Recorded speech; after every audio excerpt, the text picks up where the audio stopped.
Okay, good morning, everyone. A happy Louisville summer. And we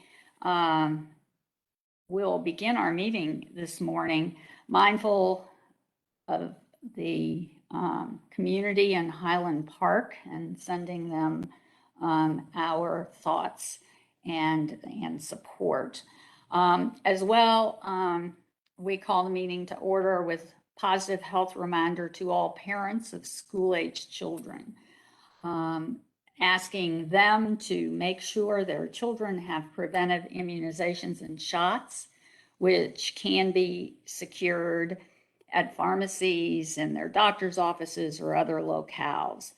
I know we're streaming live on Facebook as we're virtual for this meeting and our August meeting. Both the July and August meetings feature the leading Republican and Democratic Metro mayoral candidates who will offer their visions for the city as well as their public health priorities. Now on to some immediate business. Approval of the meeting minutes. Your pre-materials included minutes from both the May and June meetings for which the chair seeks approval, and I've not counted 1, 2, 3, 4. I think we will defer those unless I am, let's see, who is 502580? That's Humana.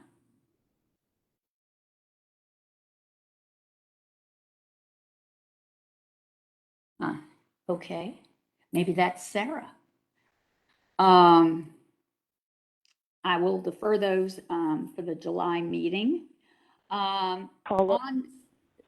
Hello?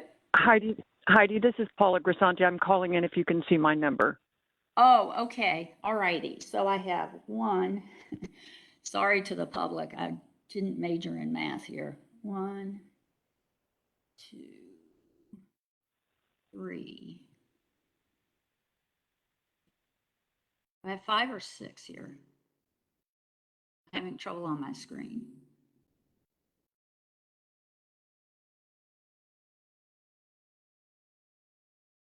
Okay. We have 1 vacancy. All right.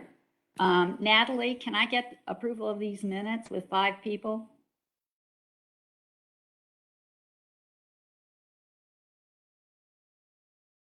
Is that the majority? Oh, I have 6 now. Okay. All right. May I have a motion to approve the May and June minutes? And I'd like for all board members to stay on because I have a second. I have a second motion that is going to need consensus, or it's going to need a vote that will come after Mayor Dieruf. I may take it before Mayor Dieruf gets on. He gets on at 8:15. Approve the minutes for June, May and June. Thank you. Is there a second? Second. Is there a discussion? Hearing none, all in favor? Aye. Aye. Opposed? Abstentions? Motion carries. The meeting minutes from May and June are approved. Natalie, let me see here. As an addition to the report in your pre-read yesterday, I was informed by Natalie Johnson, who's our counsel from the county attorney's office, of a legal case decision and payment request that for several years, that the board must act on pursuant to an executed trust agreement by and between the board and family health centers. This agreement was executed many years ago and deals with an issue at family health centers. The trust agreement states that the Board of Health agrees to provide for the defense of and any judgment against family health centers that is not covered by the Federal Tort Claims Act. Through our counsel, we received such a request from family health centers, and per the trust agreement, this board must adopt a resolution during formal session with written authorization from the secretary of the board or the chair, and that agreement and in the minutes must specify to whom the payment is made, how much it is, and the reason for the payment. In this particular case, the who is Family Health Centers. The amount is $210,931.84, and the reason is the judgment and attorney's fees per the trust agreement. Natalie has spoken with the Mayor's Office of Management and Budget and confirmed the terms of the trust agreement and the board's responsibility, as well as secured authorization of payment from OMB, from the city. Natalie, I yield to you for any further detail, correction of anything I've stated, and how the approval should be worded, if you wouldn't mind doing that for us, for our vote and inclusion in the minutes. Feel a little, quite frankly, like someone on a talk show in the evening in terms of please correct me. So anyway, can you help here, please? I defer to you. Well, I don't think you need any corrections. You pretty much summed it up, so I don't have really too much more to add. Like Heidi said, it is part of the trust agreement that the Board of Health Trust will cover litigation for the family health centers. And that isn't covered by the Federal Tort Claims Act. So the family health centers had an employment case where they did receive such a judgment. And so they were just requesting that payment from the Board of Health. And then per the agreement, the Board of Health has to vote on it, a resolution to agree, and it just needs to be written in the minutes. The board voted, agreed, and here's the who, the amount, and the reason, as Holly stated. And I can restate that. It's Family Health Centers, $210,931.84.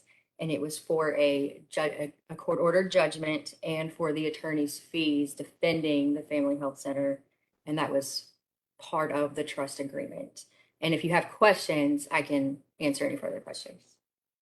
Yes, this agreement, this trust agreement, as I mentioned, goes back, I believe, to 2012. At least. I know it was amended in 2012. Okay, all right. So I call that BH before Heidi. So I'm not sure I can answer any questions, but Natalie, I defer to you. So from the board, are there any questions? And do I hear a motion with content as indicated by Natalie? This is Bart Irwin. I just wanted to reiterate that this was not a clinical matter. This was not a medical suit. This was an employee dispute. Thank you. I want to make that clear. Thank you. And just a question, why is this structured that way? My history does not go back.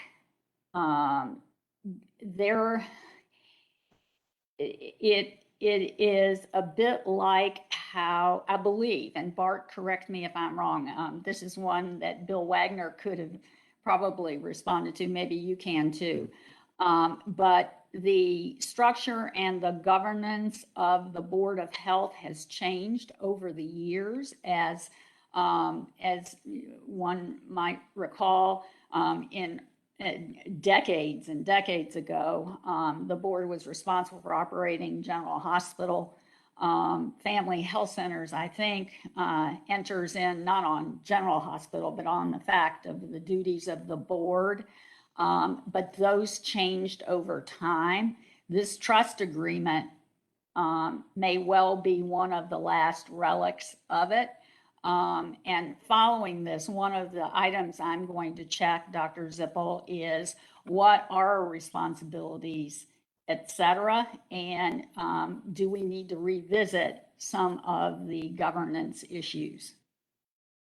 I think that's important. And we have no real way as a board to generate much in the way of funds for this. And beyond that, there's a real disconnect between authority, governance, and operations of family health centers. It just feels strange for the trust fund and essentially the board to be on the hook for operational issues at family health centers, given the separation between them. I mean, I know that there's a long history with this relationship, but I agree with you. This is probably, we're probably overdue to examine this. Yes, and we will do so. The debt is covered by the city.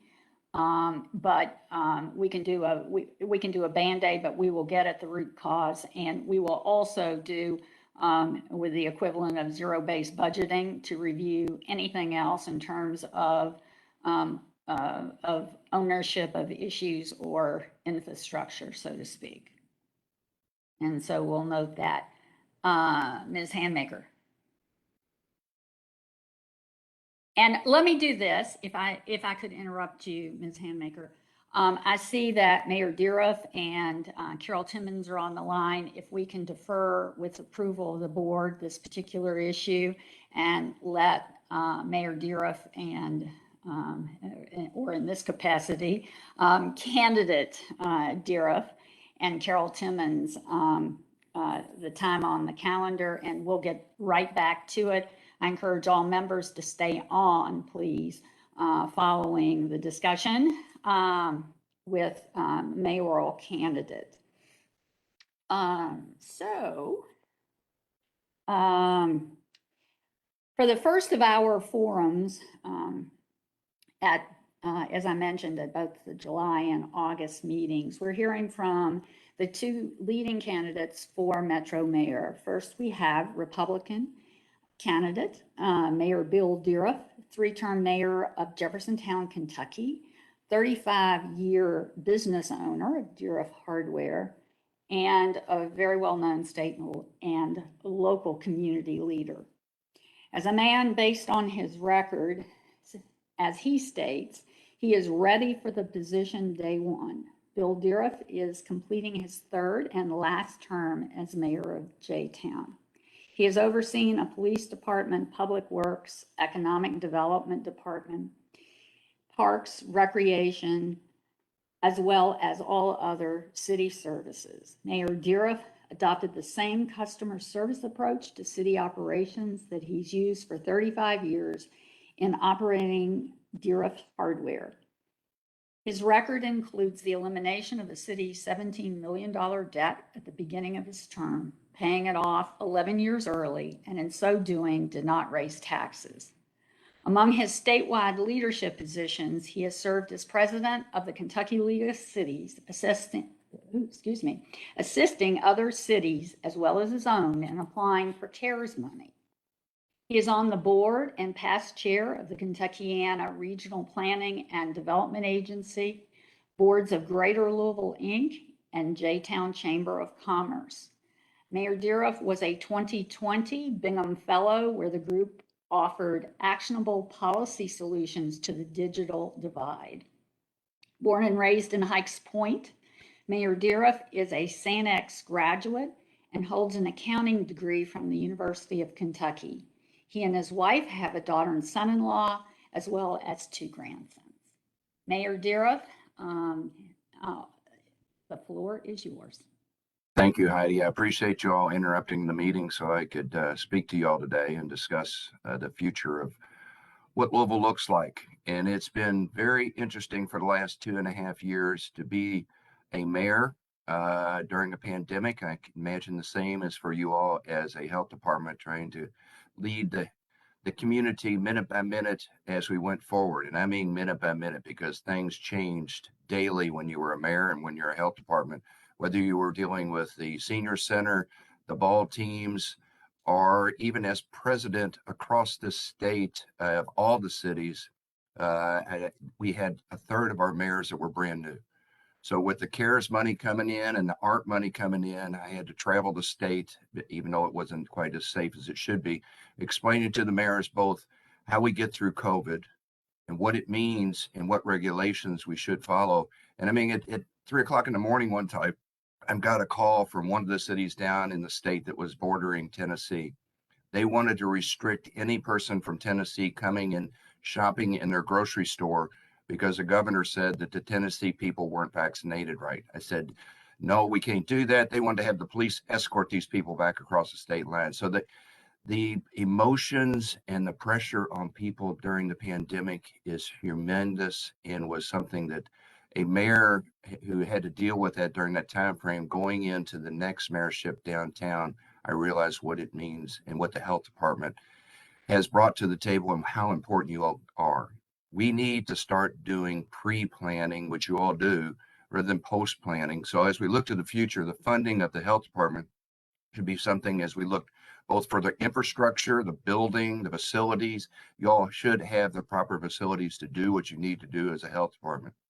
But the environment we are set with now after the pandemic, and it's true across the whole United States, but my job is both in J-Town now and will be Metro Louisville later, is to make sure that the people have the environment that they need to grow and to be the best of the best in our community. And that means coming out of pandemic, one thing we realize is both the drug addiction, the suicide rate, the behavioral rate, the people are very tense. That's every one of us. That's not just a certain group. Every one of us are not used to being told to stay in the house 24/7, wear a mask 24/7. It's just the nature of all of us. And I'm talking to doctors that understand that I'm preaching to the choir here. You know, you all realize that people coming out of the pandemic are going to have an angst, and we have to have the ability to handle that in the future.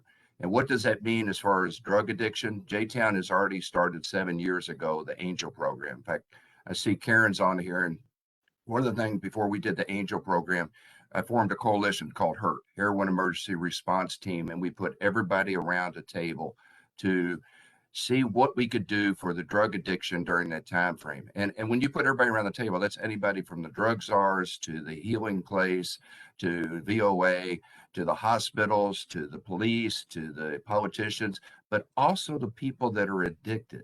So that because they're the ones that understand what it takes to get out of the situation and to be healed, at least in the future, because they know it's never a healing process, it's always a working process. And from that, we started a Narcan for all of our police department, but we did it also for our public works and for our seniors, and everybody in our city had the ability to do Narcan. So the next thing that came out of that was the Angel program. And for those that are aware of the Angel program, they realize that anybody that has addiction problem can walk into our police department with their paraphernalia, with their drugs, and we have locations across the United States that we can help you. 7 counties was one of them that we used, a VOA, Karen, and this is something that we should bring downtown Louisville to, where we help those that are addicted through a form of Angel program. And the Angel program in J-Town isn't the same that is in every other city that we've pushed it out into the state. In fact, the KSP, all the headquarters of the KSP across the state have the Angel program available to them to help the people that need help. And as I talk to the doctors here and the people on the line, you all know that the Angel program of helping somebody that's addicted is something that is not only a one-time thing, but is a person may fall 7 to 9 times before they walk the line of becoming a vital person in our community. So we stay with these people for the last 7 to 8 years. We've helped over 100 people, and we've gone into another area that is very vital to our community, is a victim's advocate. We realize that when a situation happens, that a spouse abuse, for example, that many times the spouse abuses day after day after day, and they don't know how to get out of it. This person helps the person through the courts and also through the healing process to get to a life that they realize is not the abuse that they are taking. And then when we start talking about this, we start looking at the homeless situation that we have in our community, and that is not accepted to move them from one viaduct to another. We need to help the people that are there. And so many times across our community, we look at the homeless as a single unit of people. It's not. It's all different people of all different situations that are put in that area that we need to help them get out of. Whether it's drug abuse that the Angel program can help you, whether it's a wife that left with her kids in a car because of the abuse that they're having from home, where we have the victim's advocate, whether it's a person that just lost their job, where we have the area ministries that may help them, whether it's a veteran that is having PSD that needs the help, where we have somebody like USA. But across Jefferson County, we have Coalition for the Homeless that is not, we should let them do more than what they're doing. We should incorporate them to be able to move faster, farther, and be able to move what they can do, because there's all sorts of people helping this community that we need to form a better coalition that's there, an active coalition. Let's stop talking, let's start doing. Now, I know the thing will be, well, they are doing, but if we're forming it to where it's a coalition, it is a economy of scale. If we get everybody doing the same thing, we don't move forward. We get everybody helping in all directions, we help to the future. Now, as we look to coalitions, the one thing is, was mentioned, I was part of the Bingham Fellows. Bingham Fellows, we realized the redlining of this day is the digital divide. As we look to, and this is prior to the pandemic. Well, actually, we did the Bingham Fellows during the pandemic. So we did a Bingham Fellows by Zoom, which was interesting, trying to connect with people and get to know people and everything else. Our life of Zoom, I'd love to be in the room with you all rather than have to be Zoomed with you all. But the digital divide is something that you're doing right now. We realize the connectivity in other parts of the county is something that is not a luxury. It is a need, just like water, electricity. It should be provided for everybody. And in the West End, the connectivity, and in Newburgh and other areas of our county, we need the connectivity so that the people can get the jobs they need. If you're going to post a job right now, you all have a job opening, you would put it on the internet. If you don't have the ability to go onto the internet, you never find out about the job. If you worked for Humana and Humana told you to go home and work from home, and you didn't have the digital connectivity to be it, you'd lose your job during this time frame. The kids, as you know, JCPS had the programs where the kids got educated. That program's ending because of the funding that was coming down. We need to have additional funding for those kids to be able to do what they need to do. And then the most important thing is the future of equity of health. All of us are going to look to the future on a digital connectivity for health department and the health of everybody that's going to connectivity. You go on to talk to your doctor. You go on to do a prescription. There is a digital connection right now that's out there to do. You could put a headset on and they can find out what your prescription is for your glasses. They can find out if you got glaucoma. And this is something that a doctor could sit in Louisville, Kentucky, and somebody could be in Africa and put the headset on, and they could be able to perform this. This is a future that we have to have locally, to have the people have the ability to do the connection. Now, what we found out when we did the digital divide connectivity is not only the connectivity. People stop there. They have to have the equipment and they have to have the training. And I have to say, every one of us, probably when we get a new phone, the first thing we have to do is figure out how to turn it on. So the education is something that every one of us has to be able to connect in the future. The next thing that is a key thing for the next mayor, I mean, is safety is key, is absolutely, everybody keeps talking about safety and how do we bring safety to this community and how do we eliminate the violence that we have going on day to day. The advantage I have is I have a police chief that has been in this field for 30-something years and has been with the DEA, the KSP, and been my chief. He will be coming downtown with me, and we understand on day one what it takes to make this community safe. And right now, we're doing it already. We already have programs in place like the Angel program, the Victims Advocate, the social worker. And then we also have community policing by the police officers. But we also believe in getting those that are the most violent criminals, the leaders, the cartel leaders, off the streets. We got to quit arresting those that that are addicted, giving them the help they need, and quit arresting them. Those that have behavioral problems, let's give them help prior to the situation so we don't have that problem, and start arresting those people that are guiding our kids in the wrong direction. So that in the future, we have to make the guns to where it is more regulation, to where if you're trying to get a gun, it has to be more checked out, to where the regulations are more in depth.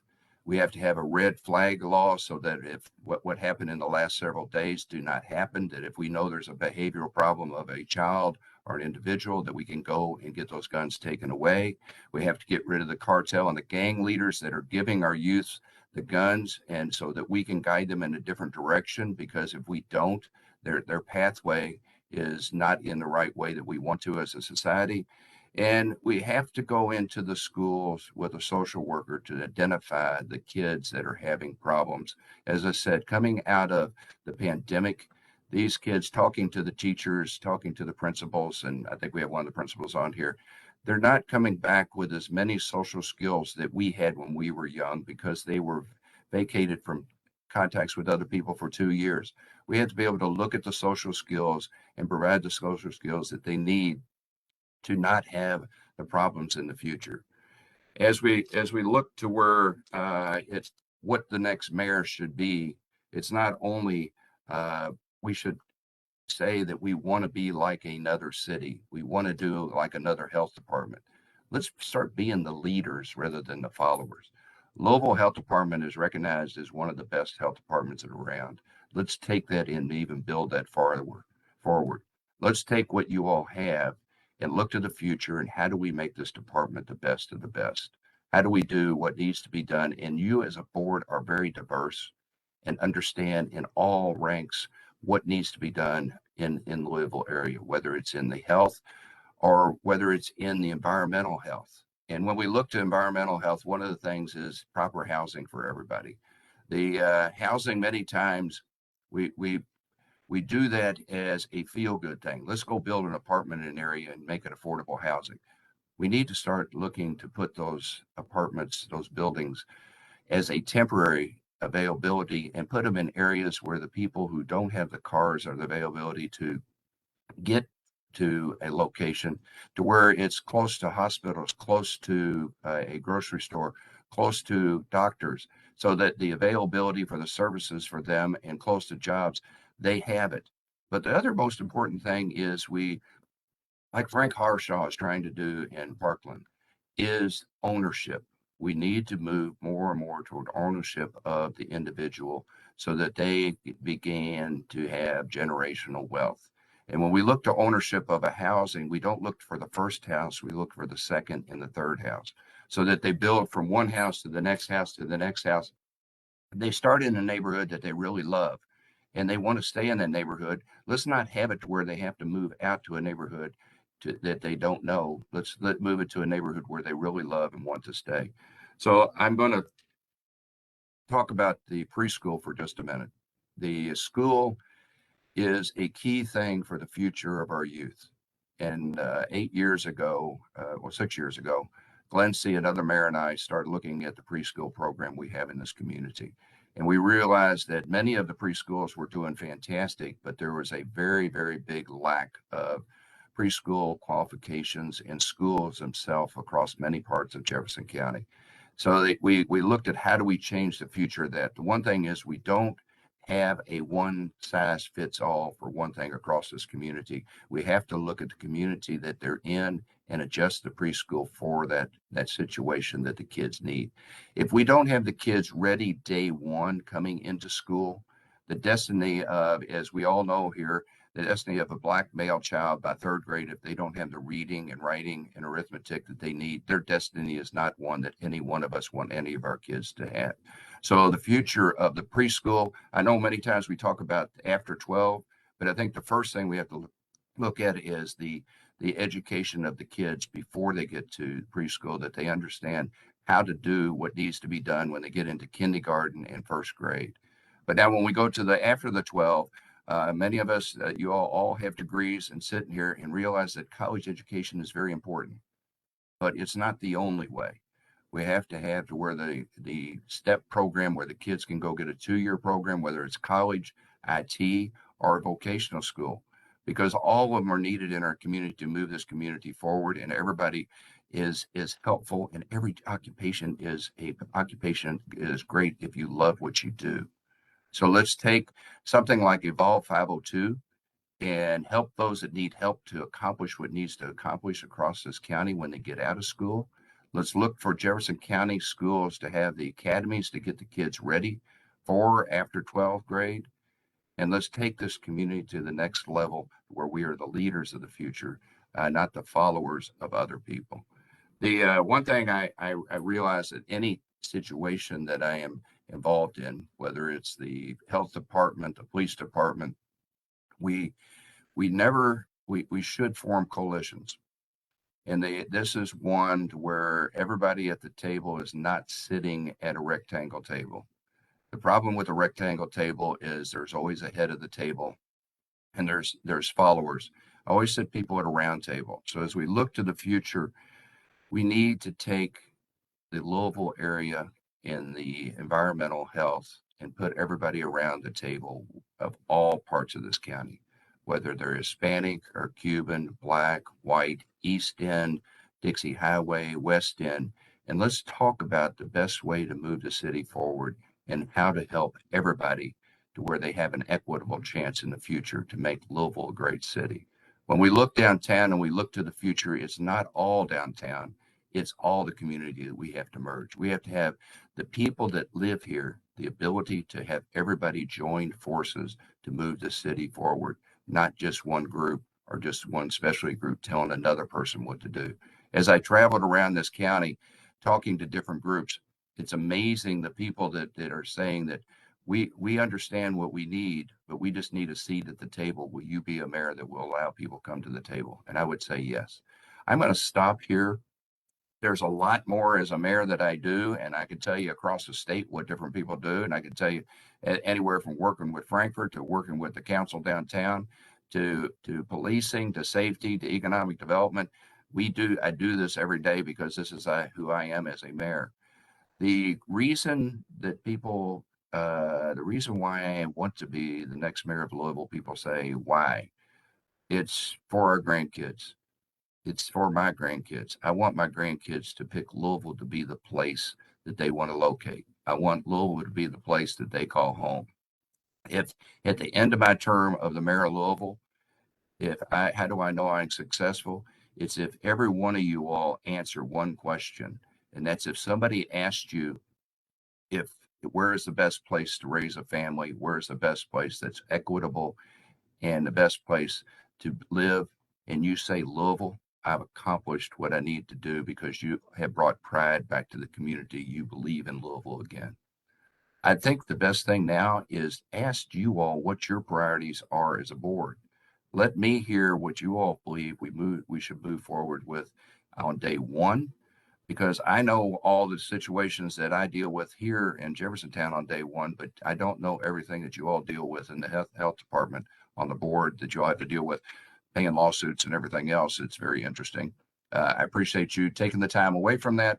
So I want to hear it's an open conversation, not a one-way conversation. So please, anybody that would like to say where they think the city should go, what they believe the city should look like in the future, please let me know.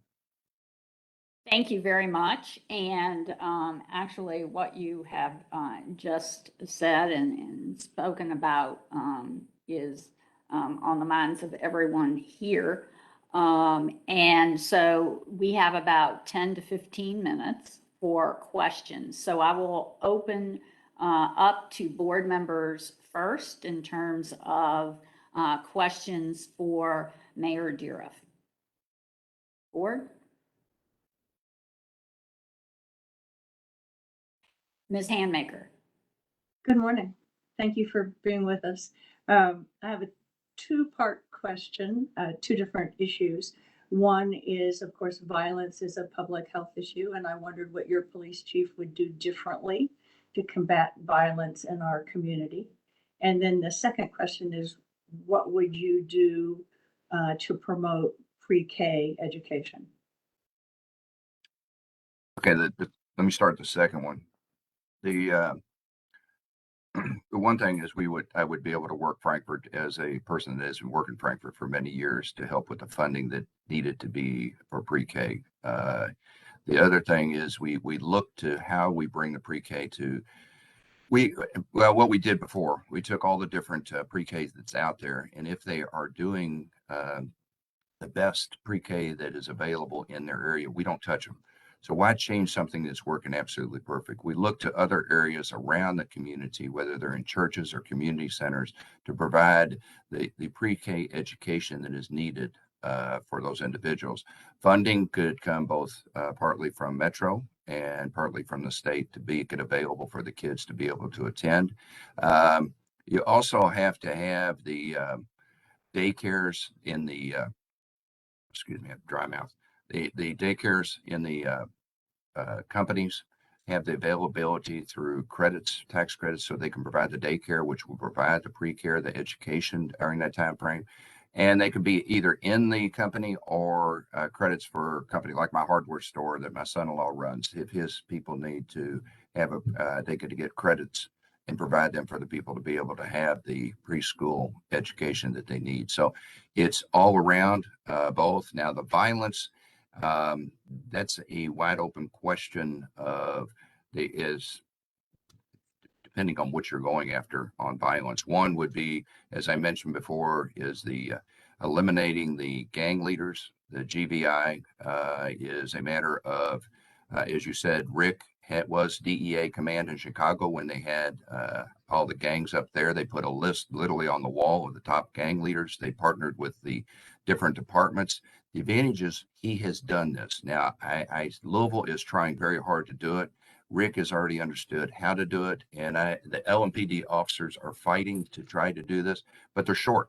They don't have the manpower in order to go to the level that they need to get rid of the gang leaders and the cartel leaders. That would be something that Rick understands how to bring it day one. We also would do community policing and bringing police back into the police department, that in the areas that we need policing, that would look like the people in the area that they're policing, so they understand what is needed, whether it's the West End or the Americanas or the Dixie Highway or wherever it be. The people should know the community they're in.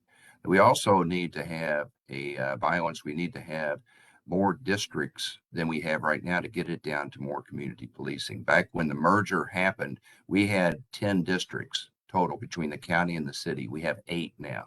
So we need to go back to where the districts are more hometown, as you would say, neighborhood communities where you get to know your police officer. And we have to have the community, the soft side of the policing, where we have the angel program, we have the victims advocate, and we have the social worker to eliminate the need for the police officer at a later date. We have to have helping the kids, helping the community so we don't have to worry about the after effect later. So as I said, the first thing would be to eliminate those that are causing our kids to go the wrong direction, and then working with the kids that have to show them that there is a better way, that they can come out of the situation they're at. But before any of that happens, we need to make sure that the situation they're in, they have the ability to get out of there, whether it's the preschool program or whether to get out of high school, they have a Ball 502 that will help them move to the farther on their education to get a job to where they can get out and develop as we have in the future. Thank you. Uh-huh. Thank you. Next person, Dr. Eccles, did I see you? No. Yes, I'm calling on you, Dr. Eccles. Yeah. Speak, please. Can you hear me? Yeah. Yes, ma'am. Okay. Yes, ma'am. I want to thank you first for your time today. Thank you for coming to meet with us.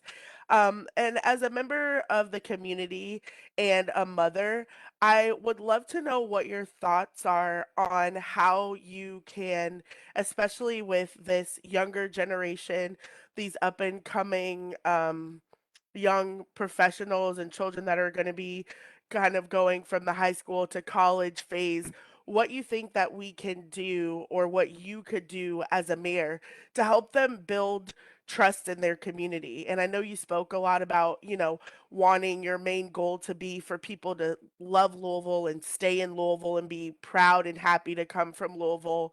I would love to know what you think as a mayor you can do to just kind of build that foundation and really help our younger generation be proud of where they come from and feel like they have a good relationship with the local government and with their local community.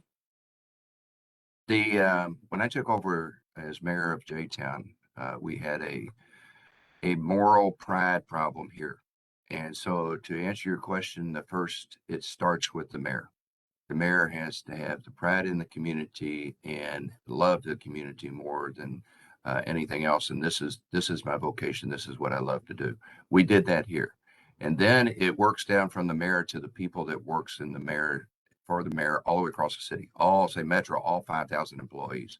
And I can tell you in J-Town, it's come to the point where people that work for the city are so proud of working for the city that our public works guys stripe the grass because they realize that what they leave behind makes the people in the community believe that this is the community they want to live in, the Hallmark community. Now that sounds simple, but let me go back to another situation. During the pandemic, we had people that were clustered and especially our seniors. How do we keep a senior from having disorder during the time that they're housed in their house and not be able to see anybody? What we did through the senior center, we filmed the senior center. We sent out videos to them to see this is normal. This is where you want to go. And then we did in-home food service to them to realize this is what we do. But we also did little things like we had, let's everybody go out and take the front sidewalk and take some chalk and do a drawing and take a picture and put it on Facebook. That sounds small, but across all of Louisville, as the future comes, we have to be able to have a community where the younger generation wants to stay here and wants to be here and wants to say, this is where I want to be. That's whether it's LGBTQ plus acceptance or whether it's just simply an open space to where you can enjoy yourself and your family. So it's not just one thing. And it's not just day one, but it's a situation where I've done this before. And Louisville is a place, as I was the president of the League of Cities and traveled across the state during the pandemic, everybody's saying, why would anybody want to move to this area? And Louisville is a place to where people would want to move from the big cities because we have a little bit of everything that they would want. But we also believe in family and we bring back the values. And this is a place where you want to raise your kids. So it's a feeling of pride, a feeling of this is where I want to be. Thank you. Other questions from the board, please?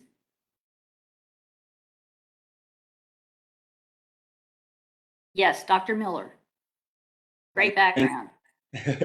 Thanks so much for being with us, Mayor. It was a pleasure to hear you speak. I'm really glad that you're focusing on going back earlier into the intervention period and starting in pre-K. But when you look at Louisville and rates of disparities in maternal access to healthcare and maternal outcomes, we see that these disparities actually start at conception with access to care, and that the disparities that women of color face in Louisville are immense. So what part of your platform or what are some of your plans to end the long-standing history of healthcare disparities and reducing the rates of maternal mortality amongst women of color in the city?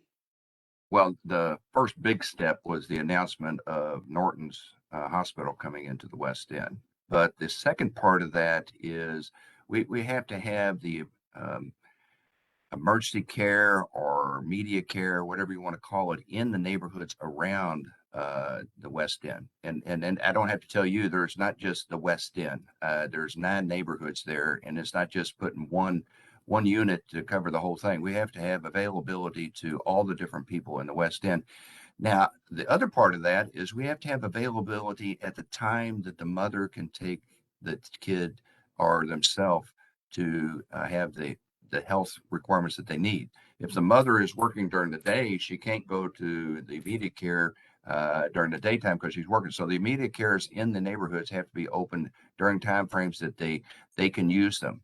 The other thing, as I mentioned before, we have to have the digital connectivity so the mother can get online and actually get the service they need. Now, when you say digital connectivity, as I mentioned, that's not just the wire going to the house. That's the computer and the training to be able to go to get the health. Now, when you talk about going to get health, I am a person that goes to my 4-year-old grandson to learn how to use my phone. So when we talk about an app or something that needs to be done to help the person get the health that they need, we need to keep it very, very, very simple. We need to be able to click on it. And as they say, a three-time click is the most you ever want on a health department. Otherwise, we all get frustrated. Where do we go? How do we go? As I traveled around town, whether it was in health or housing, the biggest thing I heard a complaint is I tried to click on and I couldn't get to the person, or I tried to call in, I couldn't get to the person. So when you look at the future health of connectivity of the mother or the child or even the husband, we want to be able to put clinics around the town to where the people have availability at the time that they need them. We want to have the digital connection and the ability to make it very simple to connect, not hard. And we want to have the ability for them to have the health insurance that they need to move forward without 40 questions of how you're going to pay for this. Additional questions from the board? If we don't have questions, I would really appreciate anybody that has comments to where they see when I become the mayor January 1, what you would like to see me do.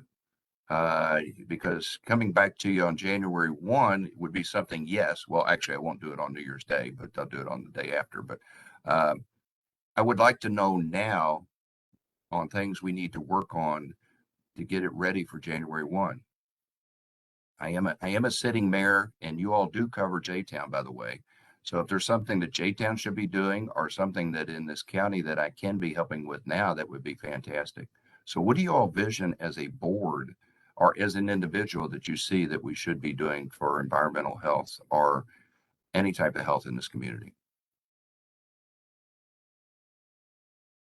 Yes. Dr. Eccles. And I would also say to you, Mayor, that we do have a board member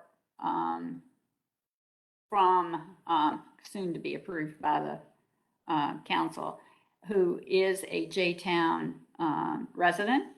And on our advisory board, we have a couple people. So you have constituents, if you will, right now, providing input here. So Dr. Eccles, I yield to you. I would say that the board has worked very tirelessly, and we have a lot of really good community partners that are ready and able and willing and available to help with a lot of initiatives that I think the city could use some assistance with. For me personally, I think that access to mental health assistance and behavioral health assistance, not just for adults, but for children, is a point of interest that would go a long way in helping the community.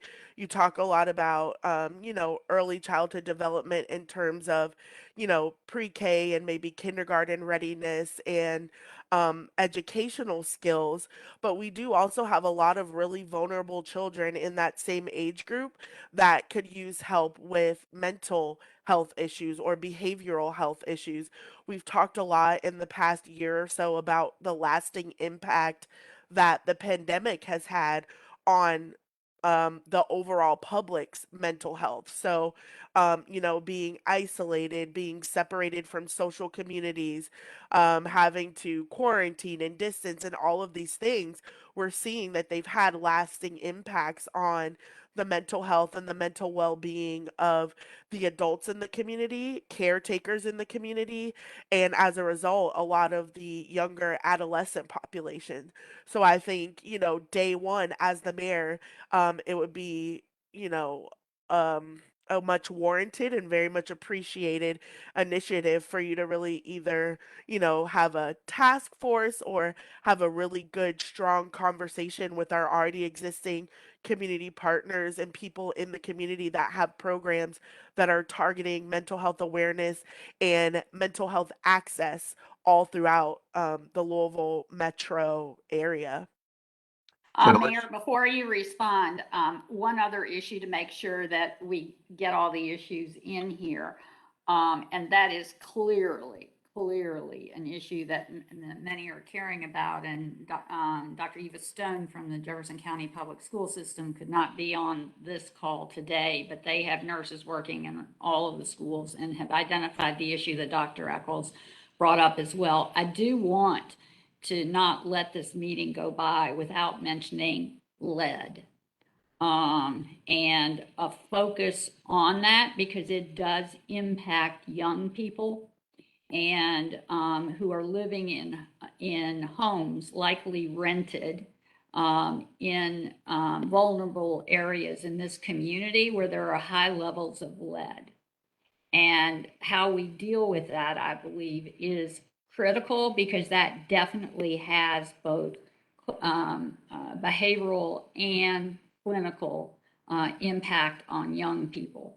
It's the whole behavioral health, mental health issue. Is, I guess, a lot like an octopus. There are many parts to it. So I'll open it back up to you, Mayor. Okay, so to answer the doctor's plea for what we need to do in the future is that to let you know where I come from, family-wise. My grandmother started Recovery Incorporated, and in fact, they have a house down in the Highlands to where people that were having nervous breakdowns or disturbances could come. And it came from the standpoint that my grandfather started AA here. And so we understand the 12-step program. And actually, the Recovery Incorporated was also, we understand people that have a problem in their life needs help from other people. It's sitting around talking about it and needs to work through the program. But I also, as the mayor during the pandemic, you're absolutely right. We are coming out of a pandemic, and I'm speaking to the choir here, as I said before. There is going to be a possible suicide rate that we don't want to have to even mention if we don't help the people come out of this properly to where they realize that there is a new normal, but it's not a bad normal. So what I did here in the city is we had roundtable discussions with employees. They would sit around a table and just as a person say how their job was doing, how their family was doing, and how we were doing as a person, just to vent, just to be able to do it. So we had various times different employees just come and say how is the community, how are you doing, and that way, as you know, venting. I say the word venting, talking in a group helps you get the situation out and also lets people know that you need help. And that's the only way, because sometimes and again, I feel like I'm preaching to the choirs. We so much introvert, especially because of the pandemic, we have not been able to outwardly say what is going on, that we need these roundtable discussions to let people vent and say, I am hurting and I need help. Now, on the lead part, um, I'm old. I'm a hardware store owner of the past. So way back, the paint that we used to sell had lead in it. So, and then the other items that were in the house had lead in it. I have to rely on the health department to have the ability to tell us how do we move forward with that. I don't, and anywhere from encapsulating it to eliminating it is both. Um, it is you all would have to say what is considered reasonable and how do you do it in a safe way. Now, so I would come back to you all. What have you all come up with? What you thought would be, if you came to the mayor and said, hey, we need to eliminate lead, what would you come to me with? That you can't rent a house that has lead in it, or the people have to paint it, they have to scrape it. What would your all's thoughts be? Thank you. Board? Community Advisory Board, we've got clinicians on here, so any questions from them?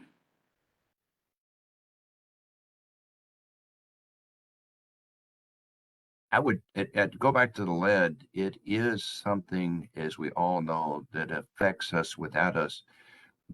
It's one of those things, it's an unseen danger. You don't see it until it affects the mental ability. It's not like a broken arm that you can say, hey, I broke my arm, I need it mended. Lead is something that it travels over time, and especially as you're talking about infants, it's over time. If you're living in the situation, you never see it happen until it's too late. So we do need to move faster with that than just talk about it. I am one, if anybody works for me, that will know that not that I don't believe in studies, but I don't believe in putting studies on a shelf. So if we have a solution, uh, Well, let me go back to the one quote that my employees know that I know is there is no such thing as a problem. There is just not a solution that has been found. So if you're talking about lead, we know what the problem is. We know what needs to be, what causes it. Now we need to move forward with action to do what needs to be done to eliminate the situation at hand. So as we look to the future, whether it's mental health, lead, preschool, violence, it's all something that you quit talking about and start doing. We are an active situation right now, and we need to move it forward. We have the best time in our life right now as a public health to move the public health forward. People are very cognizant during the pandemic of how much their health can be affected by one little, 4-letter COVID, 5-letter word, COVID. So right now is the time for us to take the health department and put it out front of this is what has affected your health. And we need to take other items that are affecting your health and solve them also. We need to do that now. Thank you. If there are no other questions, it has been enlightening for us, Mayor. If there are follow-ups, folks can email me or Arlena at the department, and we'll get those questions on to the mayor.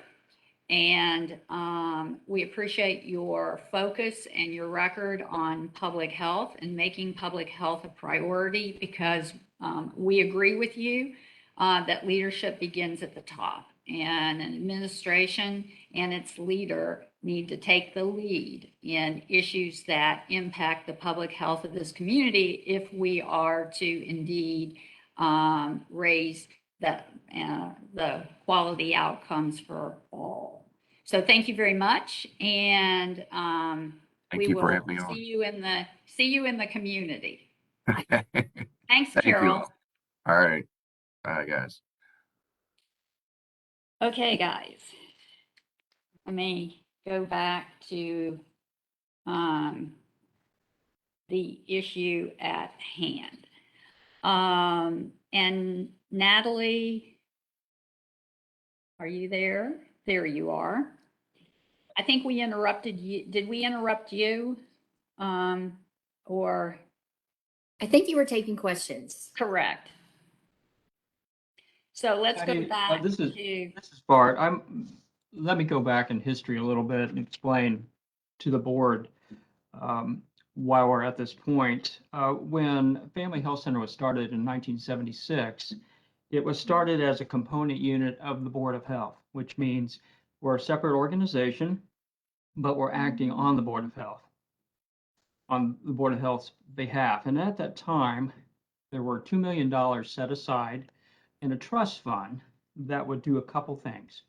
It would cover our gap insurance, the difference between what we would have to pay for medical liability or judgment, and general liability. We are self-insured. Family Health Centers is self-insured. We don't have liability insurance, except for that $2 million, which is actually more than $2 million at this point. So those two items are what that trust fund is for. So it brings us up to the present, where this is the attorney fees follow under general liability. And that's why this resolution has been brought before the Board of Health. very helpful, very helpful. Ms. Handmaker? Also, the Board of Health owns our Portland Yes. campus, 8 acres. We rent that campus. We do not own the property that we're on in Portland.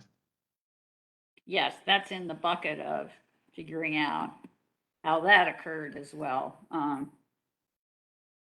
But Ms. Handmaker, you had your hand up. I think you're on mute. This issue was reviewed a number of years ago when I was a board member, including an actuarial analysis of potential claims and adequacy of the trust fund, and then the city's self-insurance fund. I can't tell you all of the details now, but I can tell you that there was a consensus that it made a lot of sense to do it the way that it has been done or is being done. I also think it makes Sorry, it made a lot of sense. Can you go back to that? I think you blurred. It made a lot of sense to continue doing it the way that it was being done. It's always good to review something like that, but based on my recollection of that evaluation, including the actuarial analysis, I would move that we approve this payment. Thank you. Make sure. And Natalie, is that okay for a motion? Sure, if you all are ready. Is there a second to the motion? I'll second the motion. Second. This is Karen. Thank you. Is there further discussion?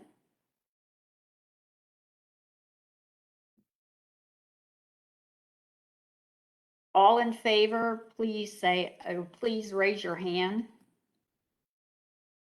1, 2, 3, 4, 5, 6.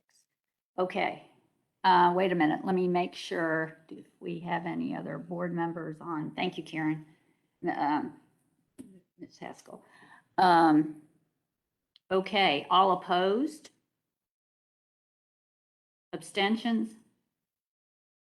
Motion carries, and the payment request from Family Health Centers has been approved. Natalie, is that sufficient?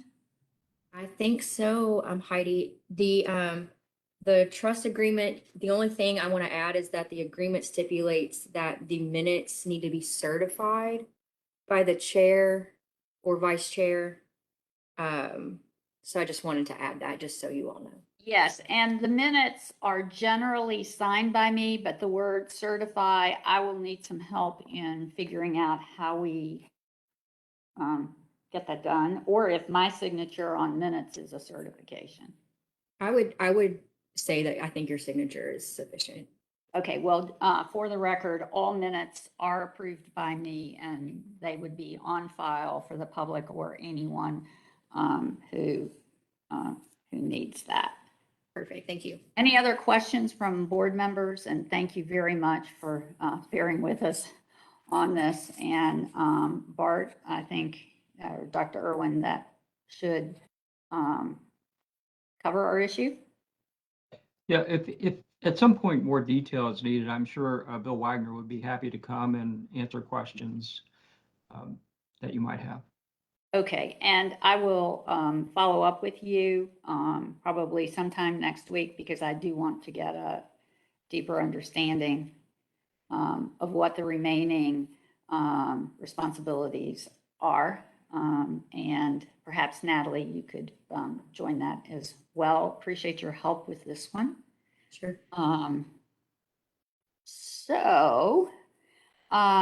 Moving then on to any other issues in the update that I sent you.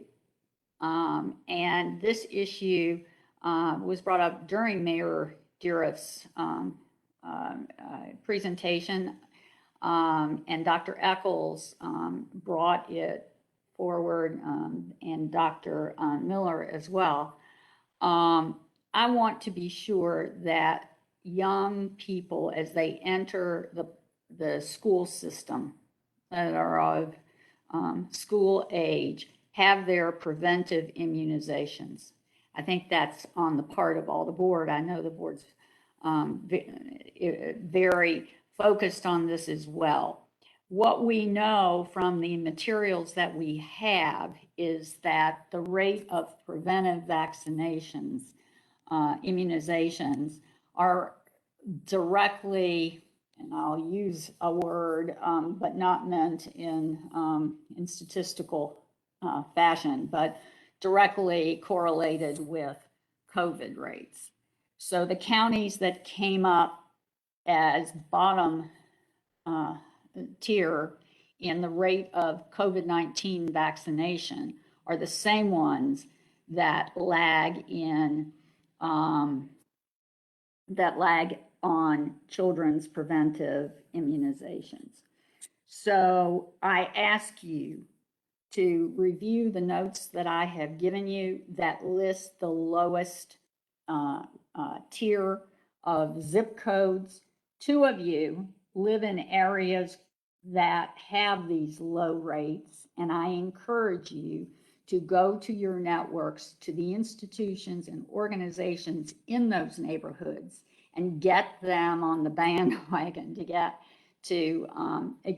vaccinations. I also turn to the department and wonder if we can provide, as we did for COVID-19 immunizations, something on our website for immunizations for youth so that we could refer people there.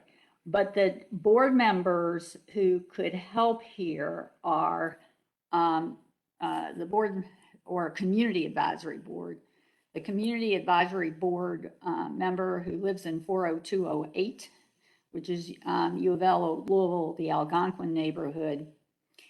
Board member in 40218, which is the Hikes Point area, Newburgh, Bonaire, etc. And a board member who lives in Pleasure Ridge Park, 40258. So you have a list in the pre-read, and encourage you strongly to go there. So, and to reach out to every organization you engage with to increase that number. I also want to make sure that that you know that Dr. Patricia Bautista Cervera, who's the medical officer for La Casita, is in line to be approved by the Metro Council the end of the month for the seat that was vacated by Dr. Nota. And we're happy to have her, and she will be co-chairing with Dr. Eccles the immunizations committee as they work with reaching pediatricians on both ensuring that they connect to the Kentucky Immunization Registry and on these preventive immunizations as well. The committee, we've asked the committee in working with the department, with Rebecca Hollenbach and Ashley Bowman, and I'm blanking on the last name, and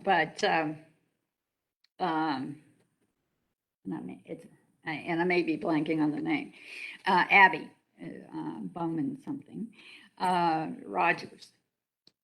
Anyway, both Dr. Howard and I will be working on any barriers, policy barriers that are out there that the executive branch or the legislature can bust. So we're into barrier busting to ensure that everyone can connect. I also wanted to shout out to JCPS, the Jefferson County Public School Systems, Dr. Eva Stone and her team for their increased efforts to get kids, excuse me, immunized.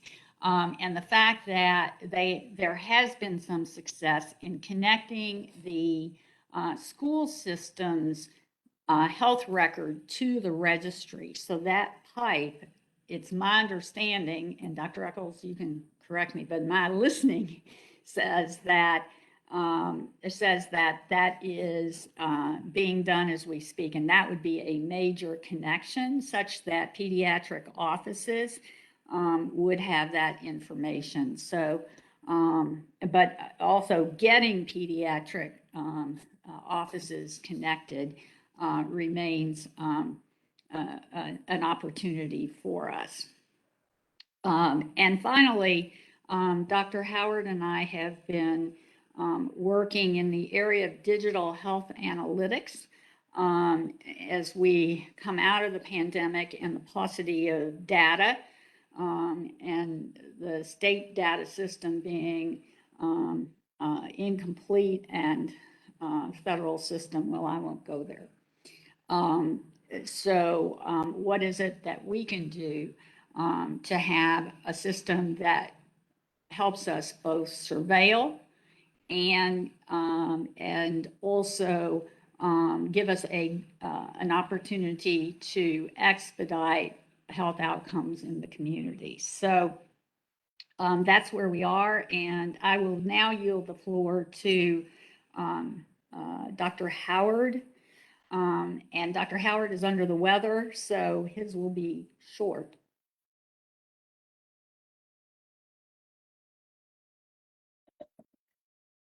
Hey, Heidi. Thank you very much for the introduction, and look forward to chatting on a couple of these issues. Hang on one second while I pull up my notes, please. So, one, I want to update the board on the current status of COVID-19 in our community. We are remaining in the yellow or medium category as assigned by the CDC. I expect we will be in and out of yellow for the remainder for the foreseeable future. This is not too surprising.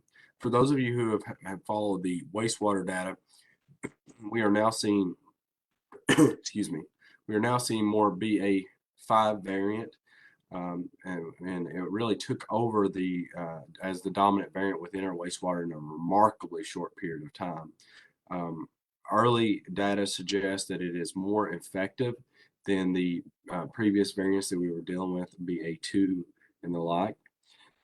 That is interesting because we thought BA.2 was very effective before, but this is perhaps more effective. There is some studies showing that perhaps vaccination is not quite as effective against BA.4 and BA.5. However, vaccination still remains our greatest tool available.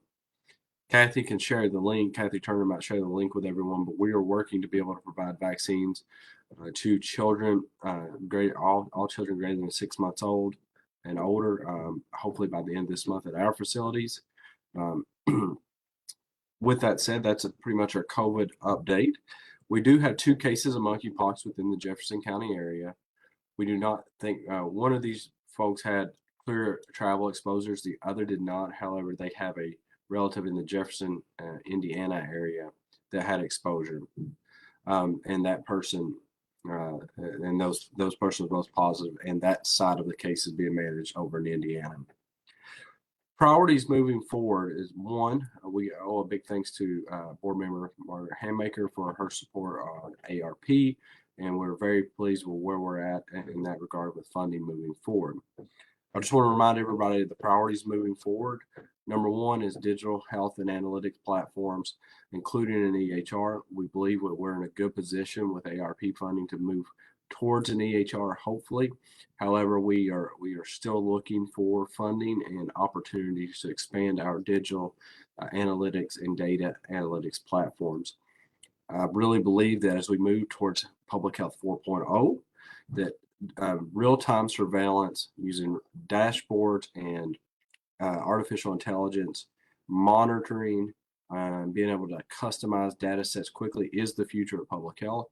And we are working towards that, and I think it'll give us an opportunity to do greater good. I was very happy to hear that lead is brought up today in this meeting multiple times. Lead is an area that we have fallen short, and it's one of our department priorities moving forward to the next 100 days into Christmas.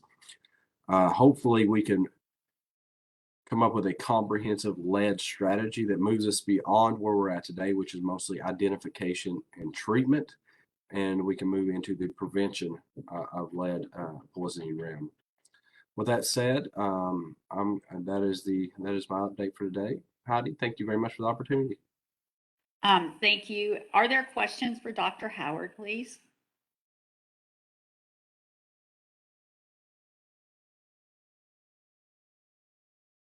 Okay. Ms. Manson from the nurses.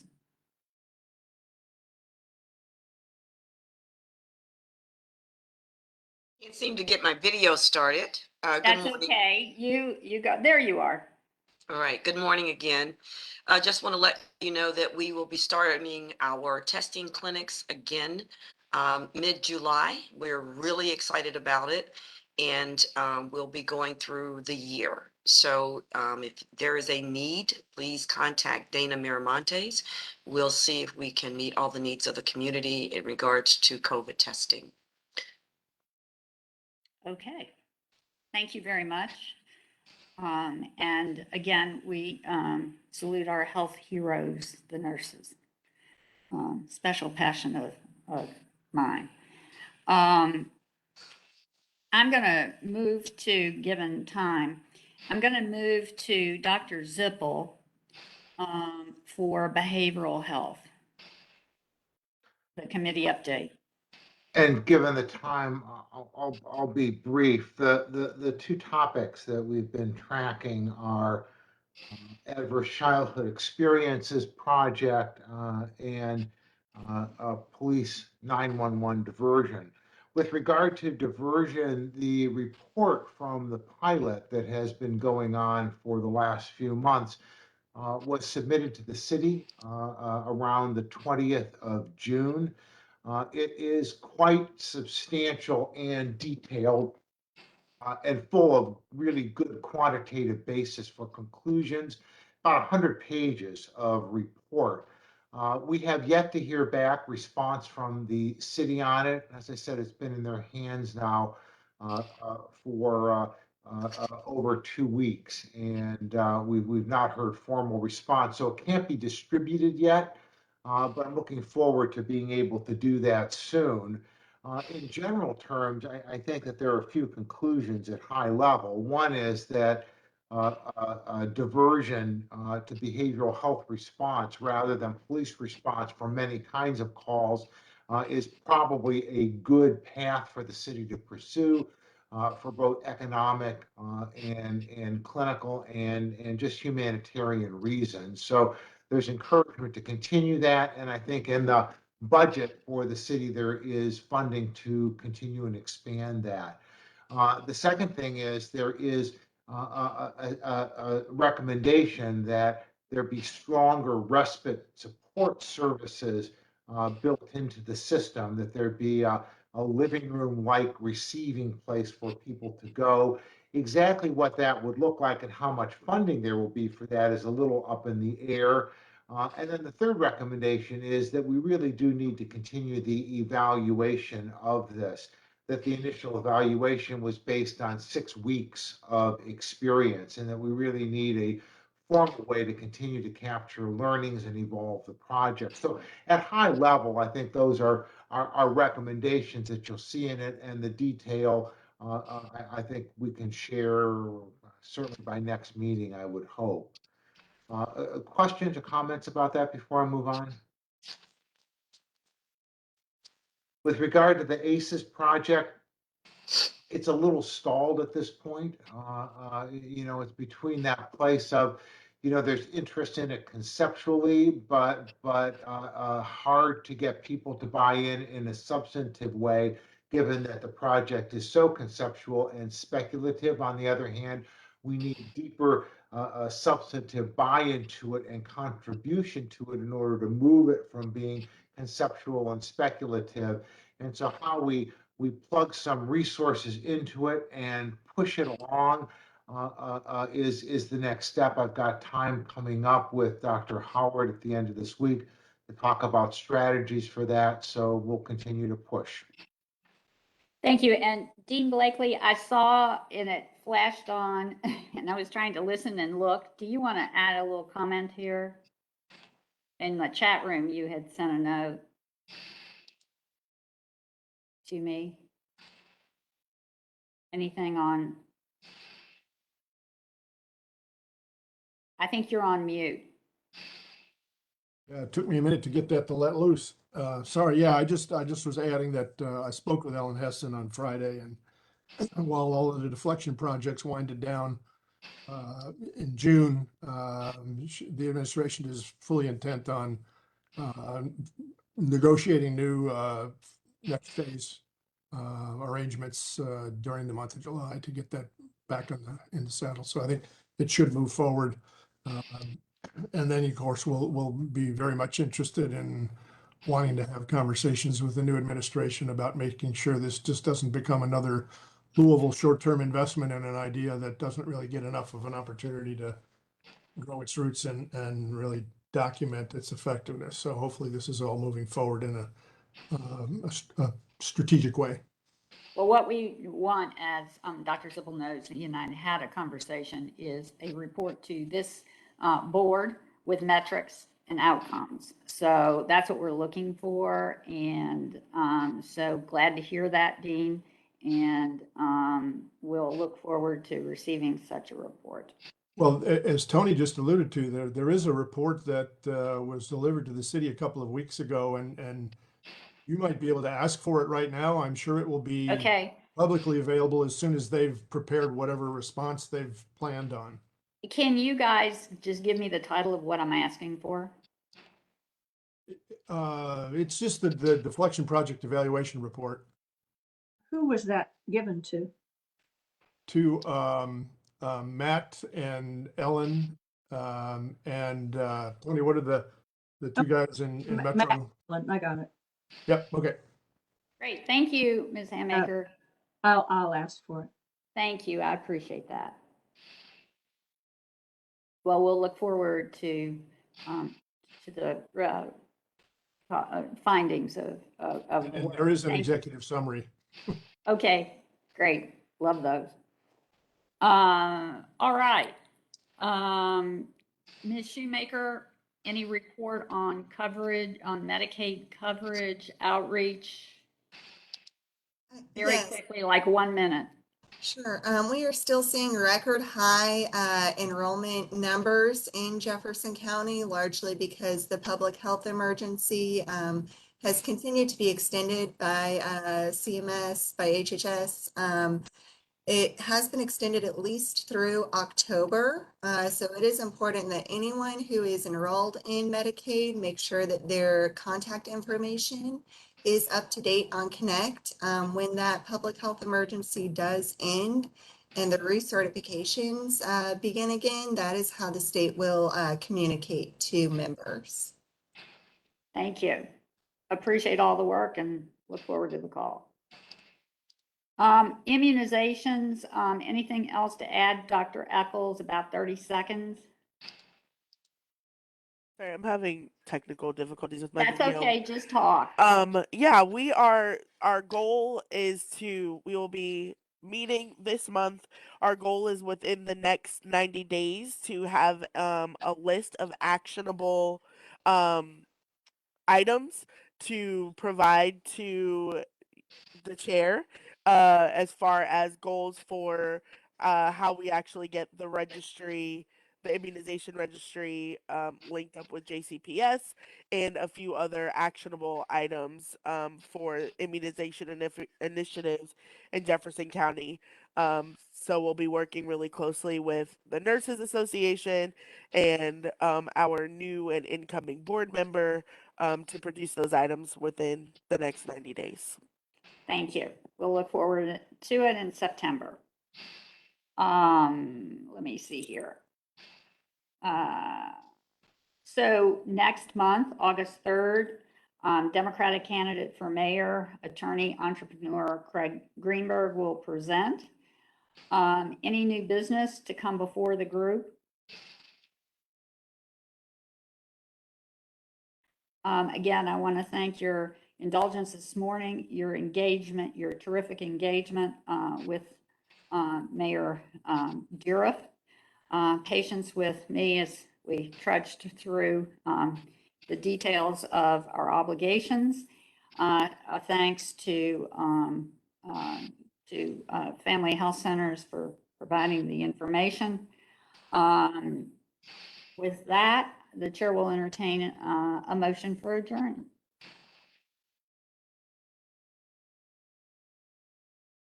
Lou?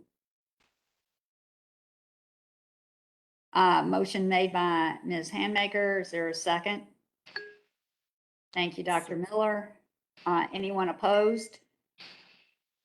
Meeting stands adjourned and sending positive expedited healing energy to Dr. Howard. You all please take care. Remember to wear your mask for variant number 5. I hope we don't go to infinity on this, but wear your mask where you need to and go public health. Thanks so much, guys.